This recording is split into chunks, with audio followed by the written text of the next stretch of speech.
Welcome to Principles of Success. This is week 2, session 2. This course is a part of Malco Institute of Technology's leadership series. Our companion text is See You at the Top by Zig Ziglar. Welcome to week 2, session 2. Today we want to look at the causes of poor self-image. We live in a negative society and we deal constantly with negative individuals. Many people have a poor self image because their intelligence, ability, and appearance has been ridiculed or questioned by parents, teachers, friends, and others in authority. Often, these hurts come in the form of insinuations, but they are just as real as if they were true. The result is that we see ourselves through the negative eyes of others. We get a distorted picture of the real you. A child leaves for school with his shirt out, and the mother says, "You never look good. You're always a mess." This is destructive. This statement has a negative effect on the boy's self image. A poor self image, also known as an inferiority complex, is often carried into adulthood. If it is fed by a negative wife or husband, the problem is compounded. There is a tendency to confuse failure in a project with failure in life. A child who fails a subject in school or who does not make the team makes the mistake of identifying a single failure with failure in life itself.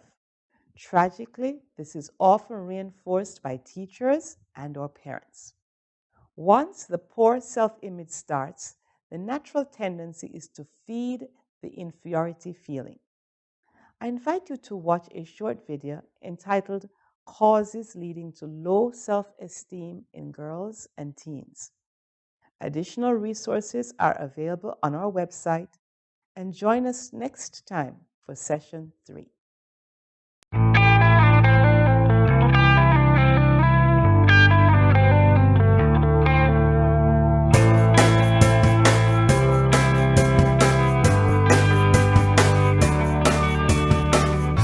Dr. Tim joining Linda and I this morning, talking about girls and self-esteem. And this is, boy, you hear this topic being thrown around a lot, but what you hear is a lot of superficial stuff where people aren't really getting into the heart of the issue. And that's kind of what we want to do, is talk about, what's the real deal with our kids and what's going on in their lives. 7 in 10 girls, just sort of a wrap this morning, 7 in 10 girls believe they're not good enough or they don't measure up in some way.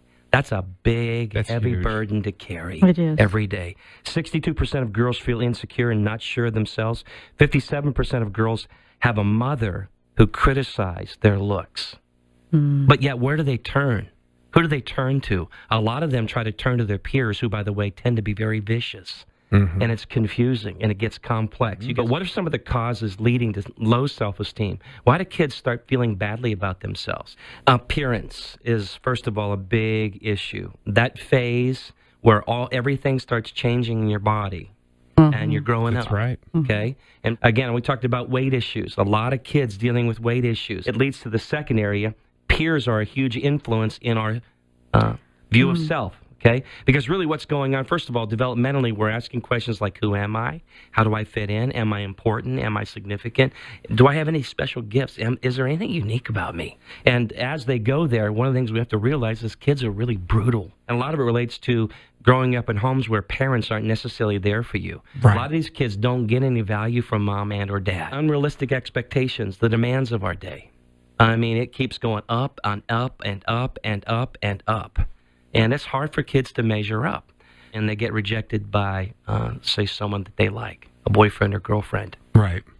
You guys have no idea how complicated that gets. For kids who don't feel like they have any value, they get into a relationship and it's everything to them. Maybe they're not connected at home, whether it's real or perceived. If they lose a boyfriend or girlfriend, They literally can spin out of control quickly. It's devastating. Oh, for some, it even takes them to the brink of wanting to hurt themselves. Sibling rivalry. Believe it or not, at home, there can be a lot of tension between brothers and sisters. Right. Every parent needs to make sure every child knows that mom and or dad has something special they like about them. Favoritism breeds chaos. It did in the life of Joseph. Everything just sort of, it creates like this perfect storm, if you will.